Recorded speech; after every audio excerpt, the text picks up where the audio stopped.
Hey guys, तो previous lectures में हमने बेसिकली पोटेंशियल एनर्जी और काइनेटिक एनर्जी के बारे में डिस्कस किया था हमने। और आज के लेक्चर में हम पोटेंशियल एनर्जी की चर्चा थोड़ी और आगे बढ़ाएंगे और आज हम पोटेंशियल एनर्जी को फोर्स के साथ रिलेशन देखेंगे, उस पर बेस्ड कुछ क्वेश्चंस करेंगे। देन उसके बाद हम बात करेंगे इक्विलिब्रियम की, ठीक है। उसके बाद टाइप ऑफ इक्विलिब्रियम की हम चर्चा करेंगे। तो चलिए अपना लेक्चर स्टार्ट करते हैं और अपनी चर्चा स्टार्ट करते हैं कहाँ से, relation between force and potential energy.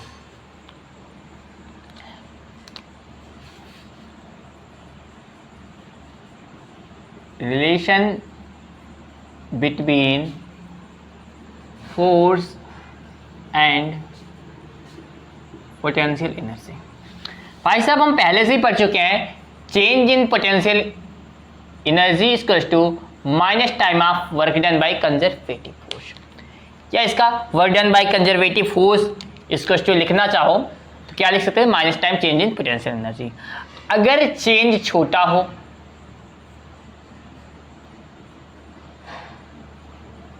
अगर चेंज स्मॉल हो तो हम डेल्टा यू को डी यू लिख सकते हैं। अच्छा, और स्मॉल चेंज के लिए क्या होगा, एक छोटा सा वर्क डन होगा डी डब्ल्यू।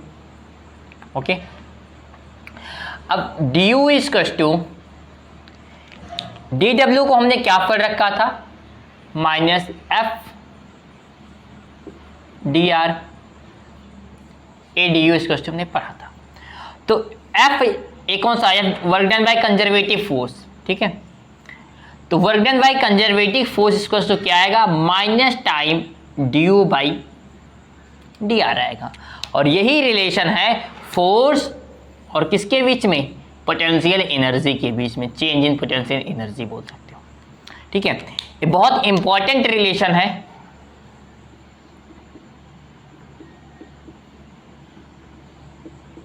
इस पे डायरेक्टली क्वेश्चन पूछे जा सकते हैं।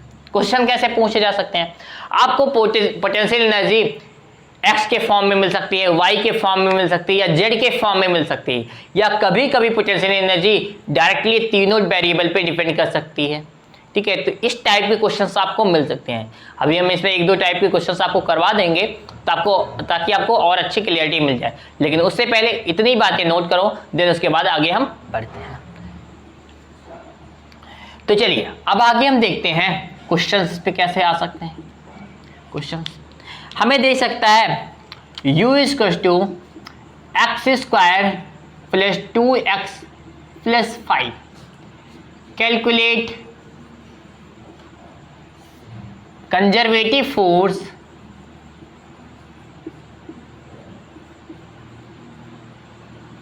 At x equals to 2 metre. x equals to 2 metre पे हमें क्या बताना है, कंजर्वेटिव फोर्स की वैल्यू बतानी है। तो क्योंकि हम जानते हैं, वी नो दैट, क्या जानते हैं, हम जानते हैं conservative force equal to minus time of D U by D R. यहां डिस्प्लेसमेंट x के फॉर्म में हो सकता है, हो रहा है, तो डी आर को रिप्लेस करवा देंगे dx से। तो हम क्या लिखेंगे, work done by conservative force minus time of D U by D x. इसका मतलब है सिंगल टाइम डिफरेंशिएशन। तो इसका एक बार डिफरेंशिएशन करोगे क्या आएगा, 2x प्लस 2 आ जाएगा, क्योंकि हमसे वर्क फोर्स क्या आया हमारा, 2x प्लस 2। फोर्स को हमें पूछा था कब, जब x equals to at x equals to 2 metre. Force की वैल्यू, वर्क कंजर्वेटिव फोर्स की वैल्यू जो आएगी 2 इंटू 2 प्लस 2। आगे एक माइनस साइन लगा है ब्रो, यहाँ पे देख सकते हैं आप, एक माइनस साइन यहाँ लगा होगा, ठीक है। तो work done by conservative force जो आएगा क्या आएगा, -6 न्यूटन आएगा, ठीक है भाई। कितना आएगा, -6 न्यूटन आएगा। तो आई होप ये क्वेश्चन क्लियर हुआ होगा। ऐसे आपको दे सकता था potential energy equals to Y square plus 2y plus 6 दे सकता था, मतलब y के फॉर्म में दे सकता था। तो आपसे पूछता तो dr को आप dy से रिप्लेस करवा के डिफरेंशिएट कर लेते। और अगर आपको पोटेंशियल एनर्जी z के फॉर्म में दिया होता तो क्या करते, dz से dr को dz से रिप्लेस करवा के आप डिफरेंशिएट करते थे z के रिस्पेक्ट में और पोटेंशियल एनर्जी कैलकुलेट कर लेते हैं। जनाब समस्या तब होती जब x y z तीनों दे दिया होता, तब क्या करते, एक उस पर क्वेश्चन कर लेते हैं। लेकिन इतनी बात क्लियर है तो पहले इतना नोट करो, और जो भी सारी बातें मैंने बोर्ड पे लिखी हैं सारी बातें नोट करो। चलिए आगे बढ़ते हैं, और मे बी क्या आप सब नोट कर लिए होंगे इसे।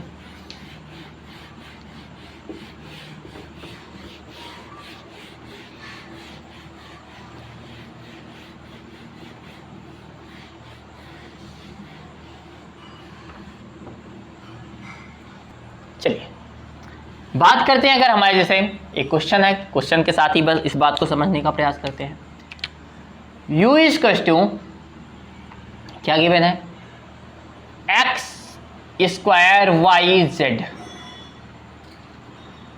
ऐसा कुछ गिवन है। ठीक है, हमसे पूछा है, क्या पूछा है, कैलकुलेट कंजर्वेटिव फोर्स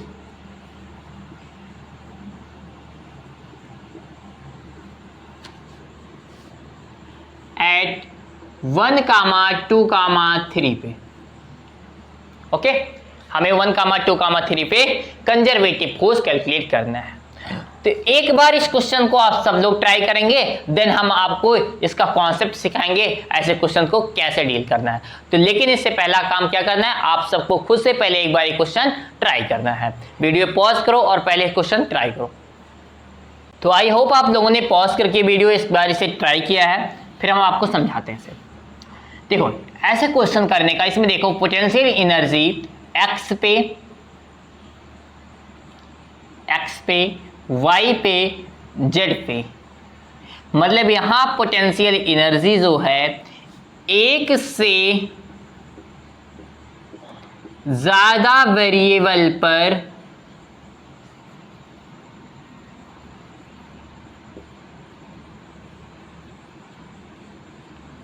डिपेंड कर रही है। अच्छा, इस कंडीशन में क्या होगा, जब पोटेंशियल एनर्जी एक से ज्यादा वेरिएबल पर डिपेंड करेगी तो। अच्छा, तो इसके लिए जो हम यूज करते हैं वो क्या यूज करते हैं, U equal to work done by conservative force equal to conservative force equal to minus time of U into gradient का यूज करते हैं।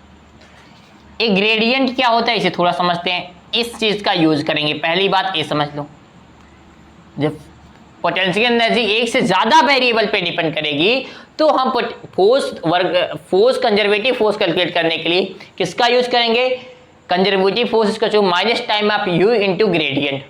अब एक ग्रेडियंट क्या है इसे हम थोड़ा समझते हैं। अगर आप हायर क्लास में जाओगे, जब आप इंजीनियरिंग के फर्स्ट ईयर में जाओगे तो आप एक शब्द पढ़ोगे partial differentiation. Partial differentiation, partial differentiation, partial differentiation कम किया जाता है। जैसे आप देखते होंगे y equal to x square था तो dy बाई डी एक्स क्या कर देते थे, 2x कर देते थे। ये आपका कौन सा है, नॉर्मल डिफरेंशिएशन।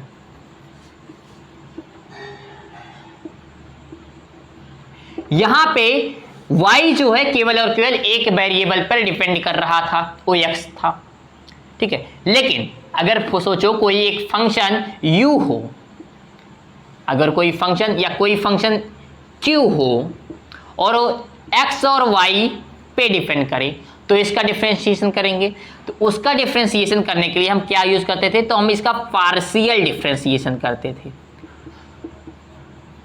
और पार्शियल डिफरेंशिएशन के लिए हम q को ग्रेडियंट से मल्टीप्लाई करवा देते थे। ग्रेडियंट क्या होता था, ग्रेडियंट होता था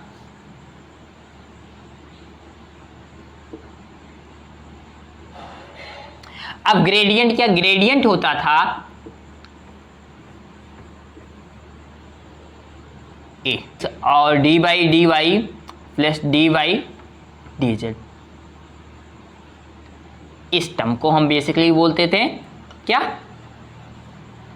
एक्स के साथ आई कैप लगा रहेगा, वाई के साथ जे कैप लगा रहेगा और जेड के साथ के कैप लगा रहेगा। बेसिकली इसे हम बोलते हैं ग्रेडियंट। ठीक है, दिख तो रहा है आपको, आई थिंक आपको दिख रहा होगा, मेक श्योर। ठीक है, अभी हम आगे भी इसका यूज करेंगे, तो अभी नहीं दिख रहा होगा तो आगे जरूर दिख जाएगा आपको। इसे क्या बोलते हैं हम बेसिकली, ग्रेडियंट।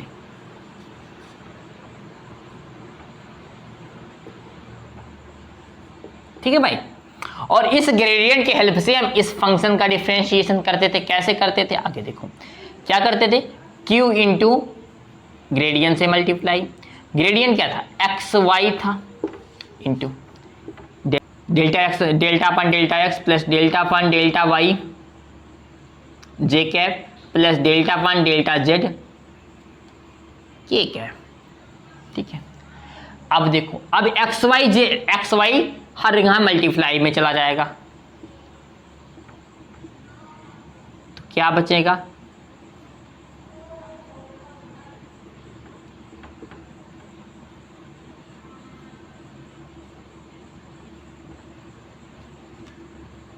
एटम आएगी सामने आपकी, एटम निकल के आएगी, delta x y upon delta x i cap plus delta x y upon delta y j cap plus delta x y upon delta z k cap. ये शब्द आपके सामने क्यू इंटू ग्रेडियंट की वैल्यू निकल के आ जाएगी। अब यहाँ पे डिफ्रेंसिएशन के टाइम ध्यान रखना है। डिफ्रेंसिएशन के टाइम क्या ध्यान रखना है कि आप जिस वेरिएबल का डिफरेंशिएशन करेंगे, जिसके रिस्पेक्ट में आप डिफरेंशिएशन करेंगे, केवल आप उसी को वेरिएबल मानेंगे। अगर आप आई कैप में देखो तो हम x के साथ डिफरेंशिएशन कर रहे हैं, इसका मतलब यहाँ पे केवल x वेरिएबल है। y में देख, जे कैप में देखो हम केवल y के साथ y के रिस्पेक्ट में डिफरेंशिएशन कर रहे हैं, मतलब यहाँ पे केवल y वेरिएबल है, यहाँ पे केवल x वेरिएबल है। और यहाँ पे हम z के साथ डिफरेंशिएशन कर रहे हैं, z के रिस्पेक्ट में डिफरेंशिएशन कर रहे हैं k कैप में, तो यहाँ पे z वाला वेरिएबल, z वेरिएबल होगा, तो यहाँ पे x y है, मतलब यहाँ पे कोई वेरिएबल नहीं है। ठीक है, तो भाई साहब यहाँ पे y एक कांस्टेंट टर्म की तरीके से बिहेव करेगा आई कैप में, बिल्कुल सही बात है, तो हम इसे बाहर ले आएंगे और delta x upon delta x क्या हो जाता है, 1 हो जाता है। इसे क्या लिख देंगे, आई कैप y आई कैप हो जाएगा, प्लस यहां पे क्या करेंगे, x को बाहर निकालेंगे और y के रिस्पेक्ट में डिफरेंशिएशन, y की पावर 1 है तो डिफरेंशिएशन 1 हो जाएगा, तो यहां पे क्या आ जाएगा, x जे कैप। और इधर क्योंकि x और y दोनों कांस्टेंट है और कांस्टेंट का डिफरेंशिएशन क्या हो जाएगा, 0 हो जाएगा। सर यहाँ पे x y क्यों कांस्टेंट हुई, क्योंकि हमने बताया वेरिएबल हम डिसाइड करेंगे किसके रिस्पेक्ट में डिफरेंशिएशन कर रहे हैं, तो यहाँ पे z के रिस्पेक्ट में डिफरेंशिएशन कर रहे हैं, तो वेरिएबल यहाँ पे z होगा, क्योंकि यहाँ पे x y गिवन है, z तो गिवन ही नहीं है, तो x y दोनों इसके z के लिए कांस्टेंट की तरीके से बिहेव ट्रीट किए जाएंगे और इसलिए यहाँ का डिफरेंशिएशन आपको 0 मिल जाएगा। तो बेसिकली Q का d, अब इसे dq by delta x Y Z भी लिखा जाता है। इस टर्म को ऐसे भी आप लिख सकते हो, ये क्या आ जाएगा, वाई आई प्लस एक्स जे प्लस 0 के कैप, या के कैप हटा ही दो जब 0 है तो इस तरीके से इसका हम डिफरेंशिएशन किए थे क्यूब फंक्शन का। ओके भाई, अब समस्या है, इसी टाइप की समस्या हमारे पास आई थी जब हमें ए वाला फंक्शन मिला था पोटेंशियल एनर्जी में। काम तो डिफरेंशिएशन का ही यहाँ पे किया जाता है, लेकिन यहाँ पे यू क्या कर रही थी, एक्स वाई जेड पे वेरिएबल, एक्स वाई जेड मतलब तीनों वेरिएबल पे डिपेंड कर रही थी। तो उसके लिए हम क्या करेंगे, डिफरेंशिएशन के लिए नॉर्मल डिफरेंशिएशन के से काम नहीं चल पाएगा, क्योंकि यू एक ही फंक्शन है जो कि 3 वेरिएबल पे डिपेंड कर रहा है, इसका मतलब है नॉर्मल डिफरेंशिएशन फेल हो जाएगा और यूज करेंगे पार्शियल डिफरेंशिएशन। इसलिए हमने क्या लिखा है यहाँ पे, वर्क डन, यहाँ पे फोर्स जो आएगा, कंजर्वेटिव फोर्स आएगा U इंटू डेल्टा ग्रेडियंट के बराबर होगा, जबकि ग्रेडियंट बराबर हम क्या जानते हैं, ग्रेडियंट बराबर हम लिखना चाहें तो इस बात को लिख सकते हैं, एक ग्रेडियंट इक्वल टू होता है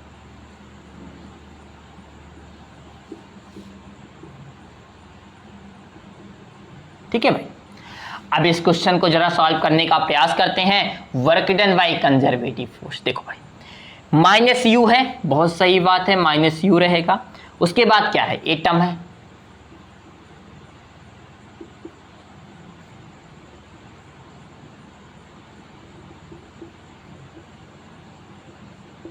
अच्छा यू की वैल्यू भाई पुट कर दो, एक्स स्क्वायर वाई जेड,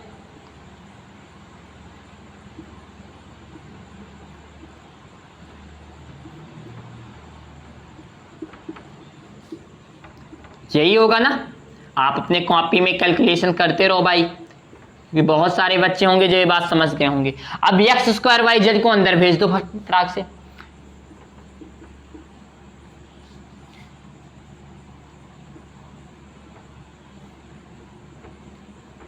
यही तो होगा, delta x square y z upon delta y j cap delta x square y z cap upon delta z k cap. ठीक है भाई। अब देखो वेरिएबल डिसाइड करते हैं। आई कैप में डिफरेंशिएशन हम कर रहे हैं एक्स के रिस्पेक्ट में, तो यहाँ पे डिफरेंट वेरिएबल क्या होगा, केवल एक्स होगा, वाई और जेड कांस्टेंट की तरीके से बिहेव करेंगे यहाँ पे।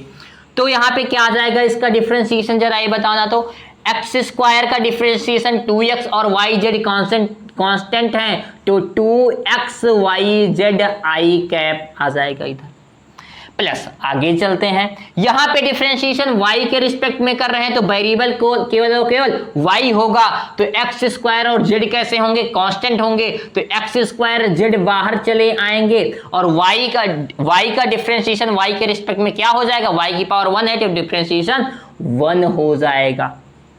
ठीक है, तो 1 को लिखें या ना लिखें, तो ये हो जाएगा j कैप। प्लस इधर देखो एक्स स्क्वायर, यहाँ पे डिफरेंशिएशन जेड के रिस्पेक्ट में, तो यहाँ पे वेरिएबल कौन होगा, जेड, और एक्स स्क्वायर वाई क्या होंगे, कांस्टेंट होंगे, तो एक्स स्क्वायर वाई को बाहर कर देंगे डिफरेंशिएशन से, और जेड की पावर 1 है तो जेड का डिफरेंशिएशन क्या आ जाएगा, 1, तो मतलब के कैप। तो क्या ये आ गया, मिल गया हमें कंजर्वेटिव फोर्स मिल गया। क्या ये बात समझ में आई आपको, माइनस साइन आगे लगा हुआ है। अब इसी बात को और अच्छे से लिख लेते हैं। क्या ये बात आप नोट कर लिए, इसे हम इरेज कर दें यहां से, बिल्कुल सही बात है साहब। कंजर्वेटिव फोर्स क्या मिला अपन को, minus time 2x y z i cap plus x square z क्या j cap plus x square y k cap. अब पुट करेंगे, क्योंकि हमें किस पॉइंट पे पूछा था, 1, 2, 3 पे, तो मतलब 1, 2, 3 में ए एक्स है, ए वाई है, ए जेड है, तो इसको पुट करेंगे तो work done by conservative force क्या मिलेगा, एक्स की जहाँ 1, वाई की जहाँ 2 और जेड की जहाँ 3, तो 2 × 3 6, 6 2 12, तो यहाँ पे आ जाएगा 12 आई कैप। 1 का स्क्वायर इंटू 2, तो मतलब 2j cap plus 2j cap, यहाँ 1 का स्क्वायर इंटू यहाँ पे 3j कैप होगा, 1 का स्क्वायर इंटू 2 मतलब 2k कैप।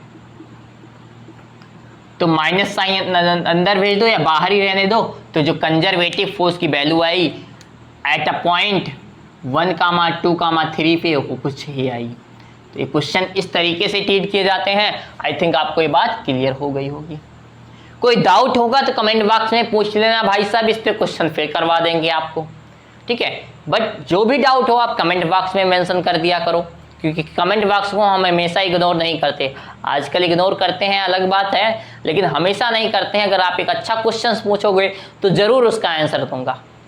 चलिए आगे बढ़ते हैं और अब बात करते हैं हम इक्विलिब्रियम की। इक्विलिब्रियम क्या होता है, तो इतना आप नोट करो, फिर आपका प्यारा सा टॉपिक जिसके बारे में आप शायद बहुत इंफॉर्मेशन आपको लगता है लेके रखे हो, लेकिन अभी उसके बारे में भी हम और नई नई इंफॉर्मेशन देने का प्रयास। और अब बात करते हैं, अपनी चर्चा आगे बढ़ाते हैं और बात करेंगे इक्विलिब्रियम की।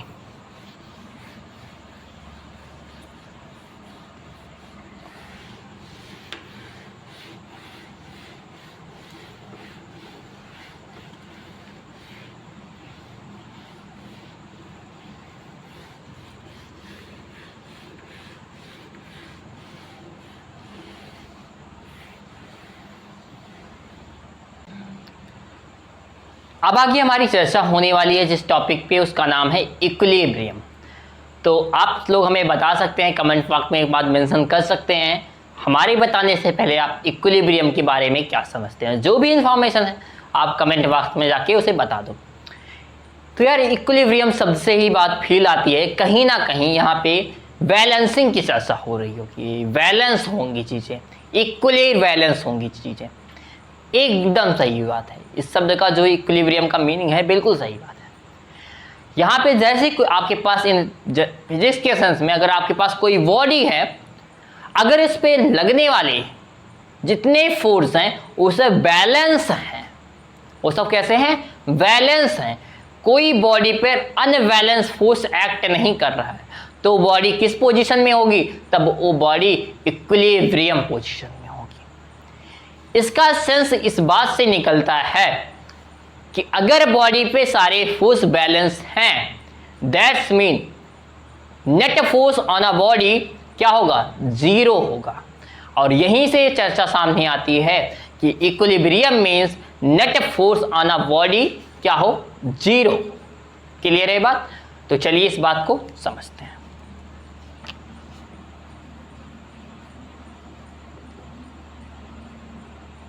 ये क्या कहता है, अगर किसी बॉडी पे नेट फोर्स क्या हो, zero, F net on a body equals to zero. किसे रिप्रेजेंट करेगा, ये रिप्रेजेंट करेगा इक्विलिब्रियम को।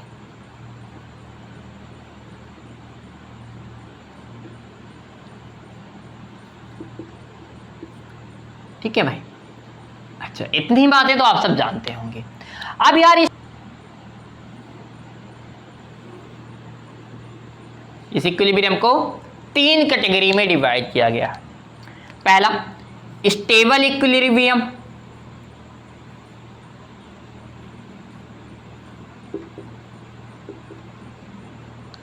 दूसरा अनस्टेबल इक्विलिब्रियम,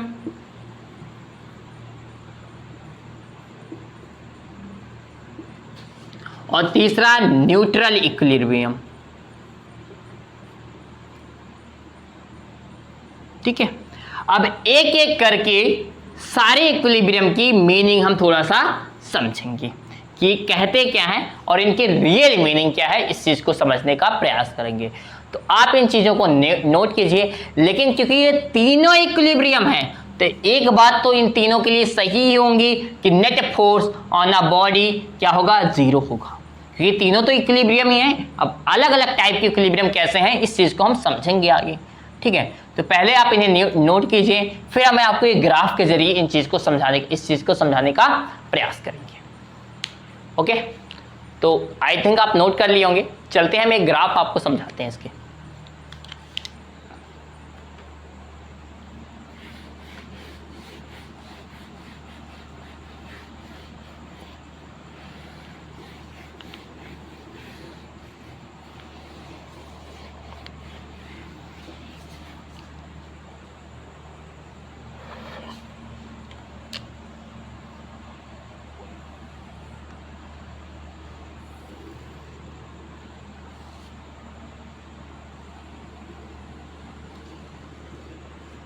बहुत फेमस ग्राफ है।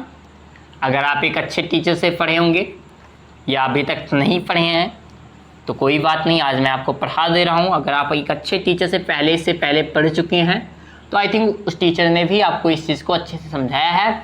या आप कुछ बच्चे हैं जो मेरे से इलेक्ट्रोस्टैटिक वाला टॉपिक, इस टॉपिक से पहले पढ़ चुके होंगे, तो उनको भी मैंने एक बार आपको समझा दी थी। किस टॉपिक में, किस चैप्टर में, बेसिकली इलेक्ट्रोस्टैटिक में।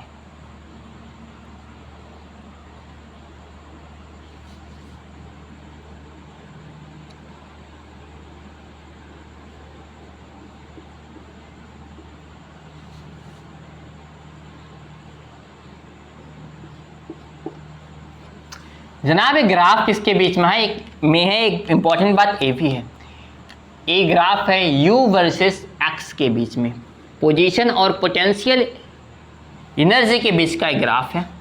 ठीक है भाई, अच्छा क्योंकि, और इस ग्राफ की स्लोप किसे बताएगी, स्लोप क्या होगी जरा बताना।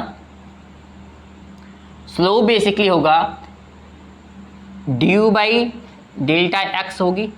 अगर ये बहुत छोटी टर्म हो जाए चेंज तो ड्यू बाई डी एक्स के बराबर होगी इसकी स्लोप। ठीक है भाई, और आपको पता होगा minus time of due by D x ये किसे रिप्रेजेंट करता है, बेसिकली फोर्स को रिप्रेजेंट करता है। तो अगर स्लोप जीरो हो गई, मतलब due by D x zero हो गया, that's mean force acting on a body क्या है, जीरो है। Force acting on a body क्या है, 0 है। तो यहां पे देखो तो एक टेंजेंट ड्रा करो ग्राफ पे, वो parallel to the x axis आएगी, that's mean slope of the tangent क्या है, 0 है। स्लोप ऑफ द टेंजेंट अगर ये 0 है तो भाई साहब इसका मतलब है यहां पे फोर्स क्या है, फोर्स क्या होगा, फोर्स क्या होगा, 0 होगा। फोर्स 0 है, दैट्स मीन क्या है, इक्विलिब्रियम में है।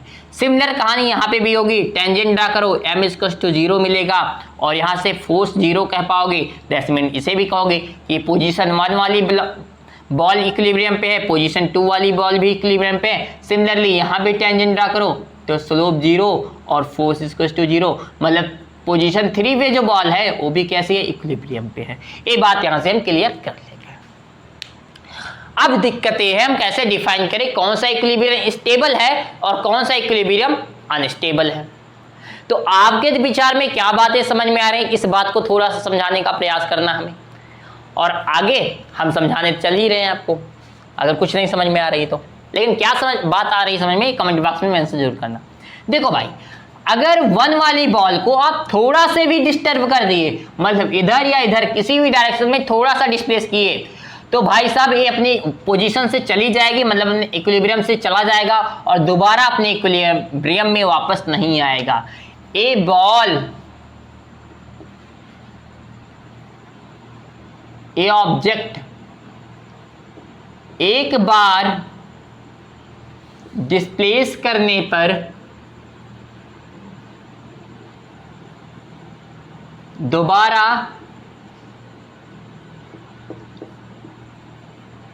अपनी पोजीशन में वापस नहीं आएगा।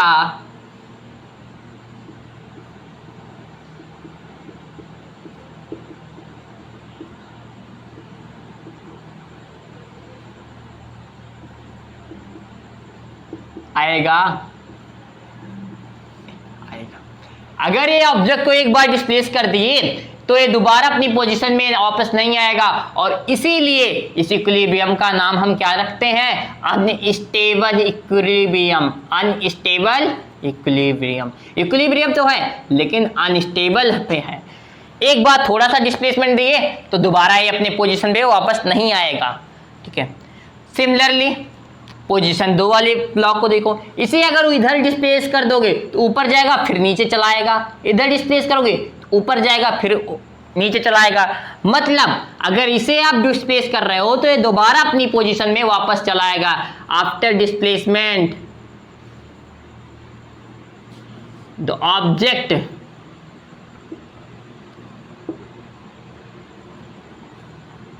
will come out in same position. After displacement object will come out on the same position. इसका मतलब जो इक्विलिब्रियम है, कैसा इक्विलिब्रियम है ये भाई साहब, स्टेबल इक्विलिब्रियम है। और यहां पे डिस्प्लेस करते जाओ, इस पे डिस्प्लेसमेंट करते जाओ, डिस्प्लेसमेंट ए बेसिकली अपनी पोजीशन पे वापस नहीं आएगा। सर ये क्या बोल दिए आप, ये तो डिस्प्लेस इधर करोगे तो ये पोजीशन अपनी इसकी यहां हो जाएगी। भाई साहब यहां पे पोजीशन का मतलब है एनर्जी लेवल से, क्योंकि ग्राफ यू और एक्स के बीच में है। इस पोजीशन पे इसका एनर्जी लेवल देखो सेम होगा। अगर नीचे चला गया तो एनर्जी लेवल, अगर यहां से डिस्प्लेस कर दिए इसे तो अपने इस एनर्जी लेवल पे वापस नहीं आएगा, इनिशियल एनर्जी लेवल पे। लेकिन इसे ऊपर नीचे डिस्प्लेस करो, ये अपने एनर्जी लेवल पे दोबारा वापस आ जाएगा। लेकिन इसे डिस्प्लेस करते जाओ, ये अपनी एनर्जी लेवल छोड़ेगा ही नहीं, इसलिए इसका नाम रखा गया न्यूट्रल इक्विलिब्रियम। ठीक है, पोजीशन अगर आपको बात ना समझ में आ रही है तो इस बात को आप एनर्जी लेवल से क्या कर सकते हो, कंपेयर कर सकते हो। ठीक है भाई, तो आई थिंक अब आपको ये बात कैसे क्लासिफाई की गई है, ये चीज कैसे क्लासिफाई की गई है, ये बात समझ में आ गई है। ये बात आपको समझ में आ गई है। अब कई बच्चे इस बात में कंफ्यूज होंगे क्या कि सर ये बताइए हम कैसे समझेंगे, अगर u = कुछ एक्सप्रेशन दे रखा है तो हम कैसे समझेंगे गिवन एक्सप्रेशन जो पोटेंशियल एनर्जी का हमें गिवन है, वो जो फोर्स रिप्रेजेंट कर रहा है, या वो जो पोटेंशियल एनर्जी है वो इक्विलिब्रियम की है या सॉरी वो स्टेबल इक्विलिब्रियम की है या अनस्टेबल की है या न्यूट्रल इक्विलिब्रियम की है। ठीक है, तो इसके लिए कुछ स्टेप होते हैं आपको काम करने के। ठीक है, चलिए आप इसे नोट करो, फिर आगे हम उनकी चर्चा करते हैं। आगे हम चर्चा करते हैं। चलिए,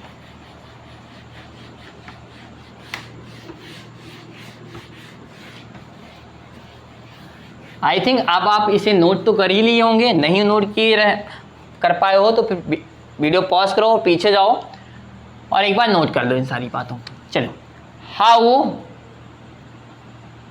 to calculate the position of equilibrium. भाई साहब, हमें सपोज करो एक पोटेंशियल एनर्जी ऐसा कुछ दे दिया गया x² + 2x + 5। अब हमसे कह रहा है पोजीशन बताओ जिसपे क्या हो, पार्टिकल इक्विलिब्रियम पे हो या ऑब्जेक्ट इक्विलिब्रियम में हो, वो पोजीशन बताओ। तो कैसे बताएंगे, हमारा स्टेप नंबर फर्स्ट होगा अप्लाई।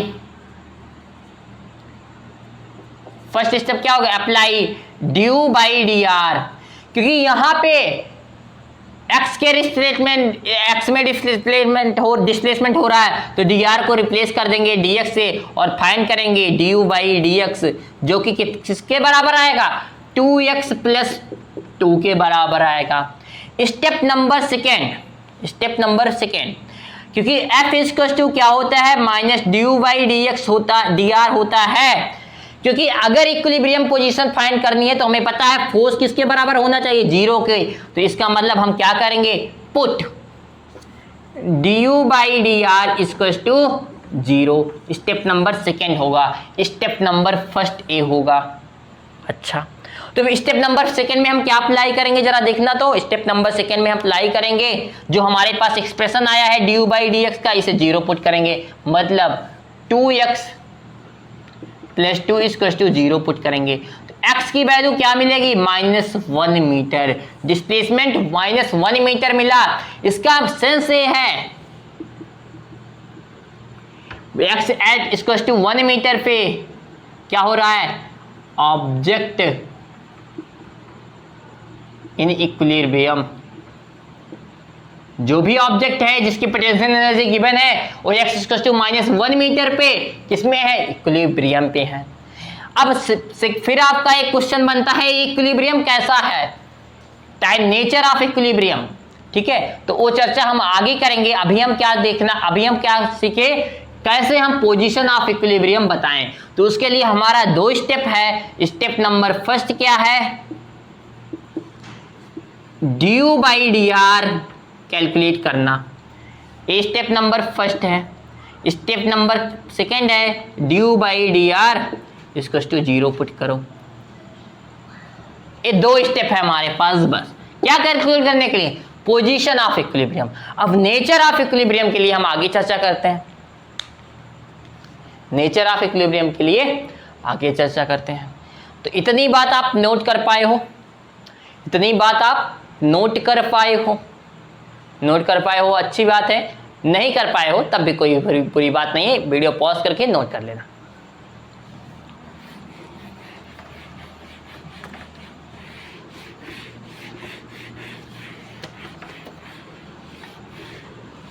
अब अगला टॉपिक हमारा क्या है, how to define nature of equilibrium.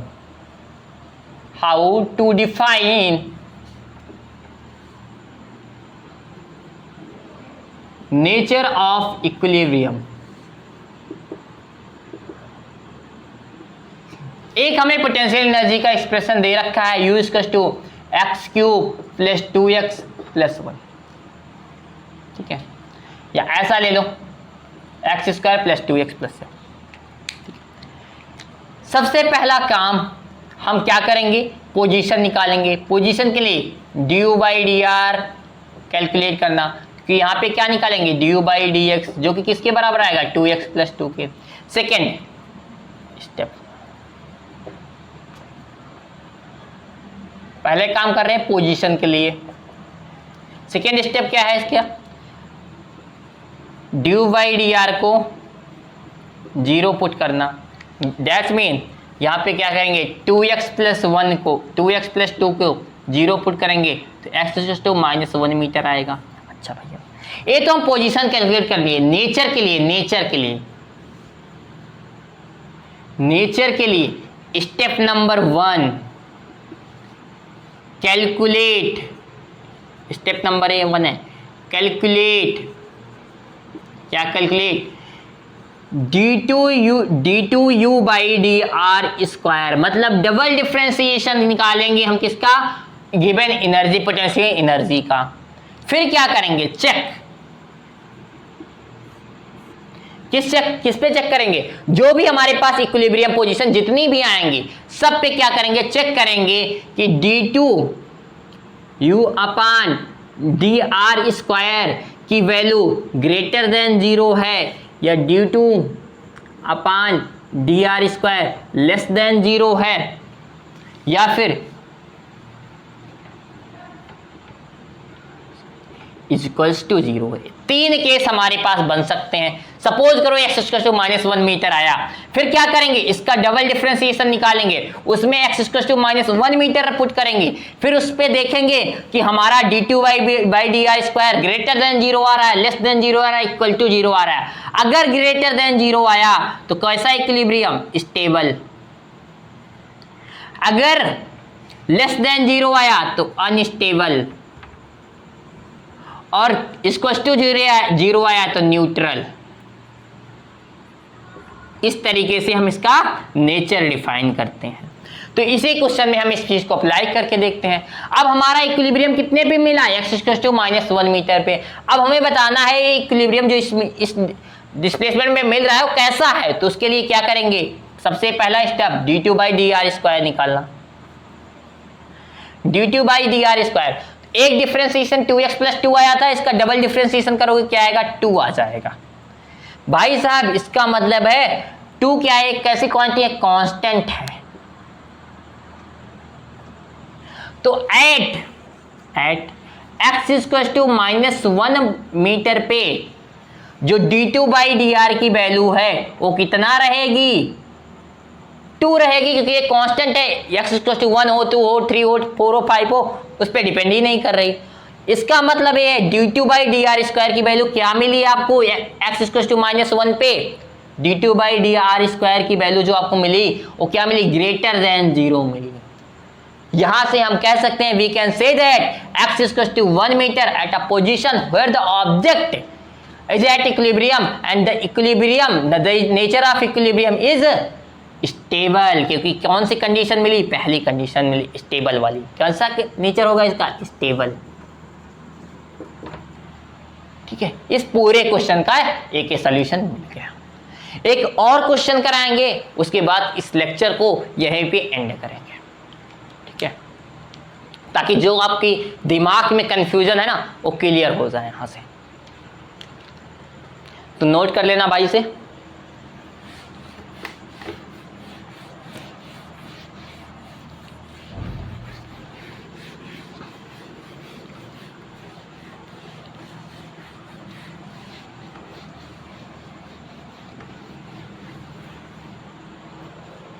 चलिए आगे बढ़ते हैं और क्वेश्चन लेते हैं। जिसकी potential energy x³ plus 2x plus 1 है। हमें बताना है find position and nature of equilibrium. ठीक है, तो पोजीशन के लिए हम क्या करते हैं, पहला स्टेप, पहला काम करेंगे पोजीशन वाला। पोजीशन का पहला step differentiation due by D are निकालना, क्योंकि यहाँ पे x में डिफरेंशिएशन हो रहा है तो ड्यू बाई डी एक्स निकालेंगे। और ये कितना आएगा 3x स्क्वायर प्लस 2 सॉरी यहाँ पे आ जाएगा, कर लो x स्क्वायर। ठीक है, 2x। ठीक है, फिर क्या करेंगे हम, फिर इसे क्या करेंगे, ड्यू बाई डी आर को पुट करेंगे step number 1, step number 2 due by D are को 0 पुट करेंगे। तो मतलब 3x स्क्वायर प्लस 2x को क्या करेंगे, 0 पुट करेंगे। तो x की हमें दो वैल्यू मिलेगी, एक तो 3x + 2 = 0, मतलब एक x की वैल्यू क्या मिली, x = 0 एक पोजीशन मिली जिसपे क्या था, ये ऑब्जेक्ट इक्विलिब्रियम पे था, और एक पोजीशन x = -2/3 मिली। दो पोजीशन हमें इक्विलिब्रियम की मिली। तो इन दोनों पोजीशन पे अगर ये ऑब्जेक्ट इक्विलिब्रियम पे है तो बताओ दोनों पोजीशन पे नेचर क्या होगा इक्विलिब्रियम का, कैसा इक्विलिब्रियम रहेगा, इसे देखते हैं जरा।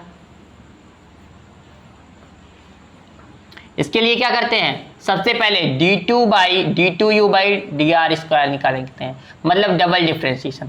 सिंगल डिफरेंशिएशन आया था, डबल डिफरेंशिएशन करोगे क्या आएगा, 6x + 2 आ जाएगा। क्लियर है बात, 6x + 2।